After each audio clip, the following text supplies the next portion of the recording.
Tamil is the mother of South Indian languages, period. Not by arrogance, not by ancestry, not by opinion, but by origin. And we should all be proud, because in that mother's story lies the shared soul of the South. Tamil wasn't born out of thin air in 300 BCE. To reach the sophistication of Tolkappiyam and Sangam, it needed century of evolution before that. This isn't pride, this is sequence, this is time. Some Kannadigas, Telugus and others feel that admitting Tamil's antiquity equals accepting inferiority. If Tamil is older, politicians fear Tamil Nadu's cultural dominance will be reinforced. And so, denying Tamil's influence becomes a political necessity, not a linguistic one. It's not about language, it's about control. One sentence, that's all it took. Kamal Haasan said, Tamil is the mother of Kannada. And Karnataka erupted in protest. Why? Because language in South India is not just identity. It's emotion, it's pride, it's politics, and above all, it's history. What if I told you, beyond the politics, the protest and the pride, there is a truth that even science, archaeology and literature agree on? That Tamil is not just old. It is the oldest living language in India, possibly one of the oldest language in the world. Let me prove it without doubt, without bias, but with facts. When Kamal Haasan made that statement, perhaps carelessly phrased, he was touching a raw nerve. A nerve that's been sore for decades. Kannadigas saw it as arrogance, as dominance. But let's separate emotion from evidence. Because if truth is offensive, then maybe we are not ready for history. The unshakable proofs. Tamil's antiquity is not a claim, it's a conclusion. In Keezhadi excavations prove urban Tamil civilization as far back as 600 BCE with Tamil Brahmi script etched on pottery. Mangulam caves prove inscriptions from 3rd century BCE clearly in Tamil Brahmi. Adichanallur burial urns with Tamil symbols dated 1000 BCE. Pottunal, a 2019 find, inscriptions possibly from 6th century BCE.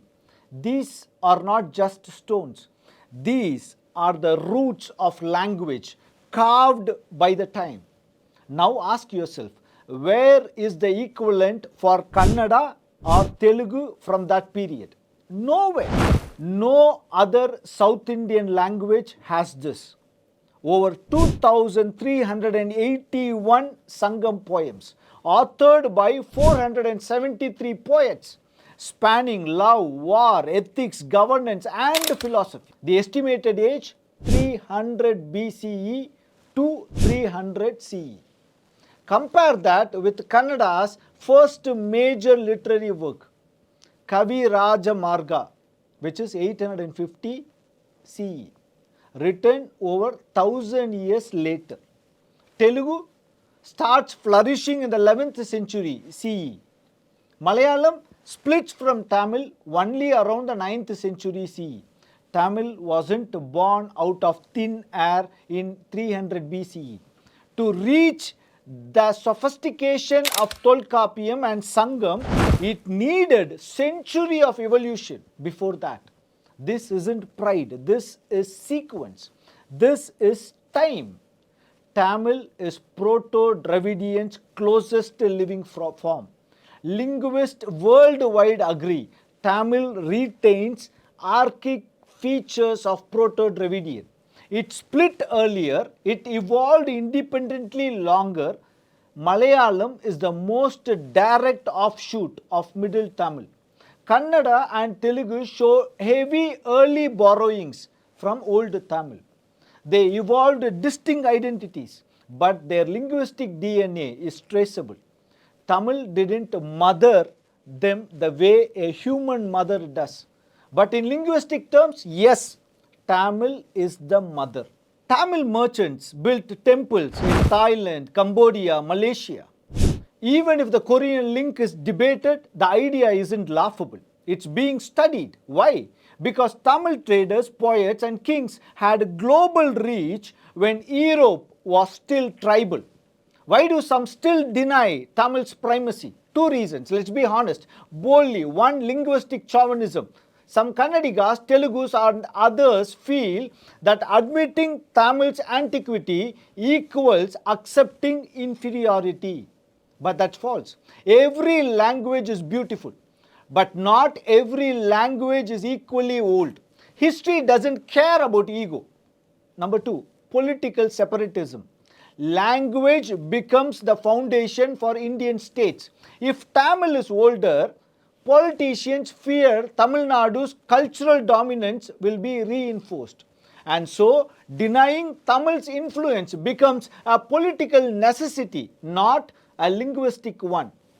It's not about language, it's about control. Even Prime Minister Modi and researchers agree.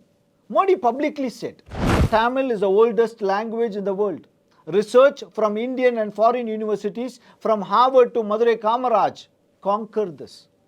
So let me ask you again, if archaeological proof exists, if literary proof exists, if linguistic consensus exists, and even political leaders accept it, then why are some still protesting when Kamal Haasan speaks the truth? Because sometimes truth hurts more than lies. Because truth doesn't care about borders, flags, or party lines. Because truth just is. Tamil is the mother of South Indian languages, period. Not by arrogance, not by ancestry, not by opinion, but by origin. And we should all be proud, because in that mother's story lies the shared soul of the South. History cannot be protested, only understood.